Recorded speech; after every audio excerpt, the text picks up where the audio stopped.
സർക്കാർ മുന്നോട്ട്, പാർട്ടി പിന്നോട്ട്. ഏകോപനമില്ല എന്ന പരാതി ശക്തം.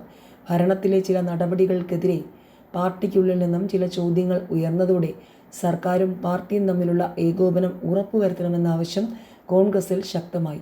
കഴിഞ്ഞ KPCC യോഗം ഇതിനായി സമിതി രൂപീകരിക്കാൻ തീരുമാനിച്ചെങ്കിലും 3 ആഴ്ച പിന്നിട്ടിട്ടും ഘടന സംബന്ധിച്ച ചർച്ച തുടങ്ങിയിട്ടില്ല. പുതിയ KPCC പ്രസിഡന്റിനെ തീരുമാനിക്കുന്നത് സംബന്ധിച്ച ചർച്ചകളും തുടങ്ങിയെടുത്തു തന്നെ. KPCC ആസ്ഥാനം ഏറെക്കുറെ അനാഥമാണ്.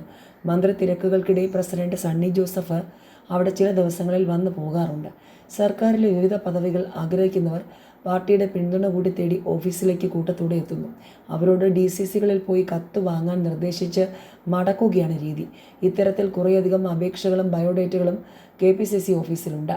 മന്ത്രിമാരുടെ പേഴ്സണൽ സ്റ്റാഫ് നിയമനത്തിൽ പാർട്ടിക്ക് റോളില്ലായിരുന്നു. അതിനായുള്ള മാർഗരേഖ പോലും പേരിന് പോലും തയ്യാറാക്കാൻ പാർട്ടി മെനക്കെട്ടില്ല. മറ്റ് രാഷ്ട്രീയ പശ്ചാത്തലമുള്ളവർ സ്റ്റാഫിൽ കൂടുന്നുവെന്ന പരാതികൾ ഉയരുകയും ചെയ്യുന്നു. അഭിഭാഷക നിയമനത്തിലടക്കം സമാനമായ പരാതികളുണ്ട്. മന്ത്രിയായപ്പോൾ തന്നെ ഒഴിയാനുള്ള സന്നദ്ധത സണ്ണി ജോസഫ് AICC അറിയിച്ചിരുന്നു. പിൻഗാമിയാകാൻ 1 ഡസനോളം പേർ രംഗത്തുമുണ്ട്. ചിലരെല്ലാം ഇതിനകം തങ്ങളുടെ അർഹത ഹൈക്കമാൻഡിനെ നേരിട്ട് ബോധ്യപ്പെടുത്താനും ശ്രമിച്ചു. നിയമസഭാ തെരഞ്ഞെടുപ്പ് വരെ കേരളത്തിൽ തമ്പടിച്ച് പ്രവർത്തിച്ചിരുന്ന AICC general secretary Deepadas Munshi പിന്നീട് കേരളത്തിൽ കേന്ദ്രീകരിക്കുന്നില്ല. AICC സംഘടനാകാര്യ ജനറൽ സെക്രട്ടറി KC വേണുഗോപാലും കേരളത്തിലെ ഈ സംഘടനാ കാര്യങ്ങൾ പരിഹരിക്കാൻ മുൻകൈ എടുത്തിട്ടുമില്ല. വിദേശത്തുള്ള രാഹുൽ ഗാന്ധി 10-ന് മടങ്ങിയ ശേഷം ചർച്ചകൾ പുനരാരംഭിക്കുമെന്നാണ് സൂചന. 7 DCC പ്രസിഡന്റുമാർ MLA മാരായതോടെ പകുതിയോളം ജില്ലകളിൽ പാർട്ടിക്ക് ഫലത്തിൽ നാഥനില്ലാത്തതാണ് സ്ഥിതി.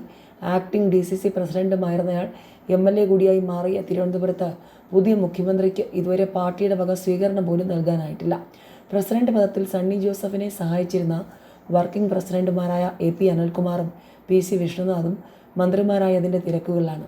യൂത്ത് കോൺഗ്രസ് പ്രസിഡന്റ് പദം കൂടി വഹിക്കുന്നതിനാൽ മന്ത്രിയായ OJ ജനീഷിന് PSക്കെതിരെ പരസ്യമായി പ്രസ്താവന ഇറക്കേണ്ടി വന്നു. പാർട്ടിയിലും പോഷക സംഘടനകളിലും കാര്യമായ അഴിച്ചുപണി വേണ്ടിവരുമെന്ന് വ്യക്തം. അതേസമയം ബോർഡ് കോർപ്പറേഷൻ പുനഃസംഘടനയ്ക്ക് കർശനമായ മാനദണ്ഡങ്ങൾ വേണമെന്ന ആവശ്യം കോൺഗ്രസിൽ ശക്തമാണ്. പാർട്ടി ഭാരവാഹിത്വവും ഇത്തരം പദവികളും ഒരുമിച്ച് അനുവദിക്കരുതെന്ന അഭിപ്രായമാണ് നേതാക്കൾക്ക്.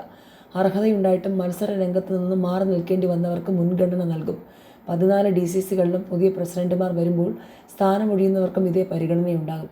മുൻ MPമാർ, മുൻ MLA മാർ, നേരത്തെ ബോർഡ് കോർപ്പറേഷൻ ചെയർമാൻ പദവി വഹിച്ചിട്ടുള്ളവർ എന്നിവരെയും മാറ്റി നിർത്തണമെന്ന് വാദിക്കുന്നവരുണ്ട്.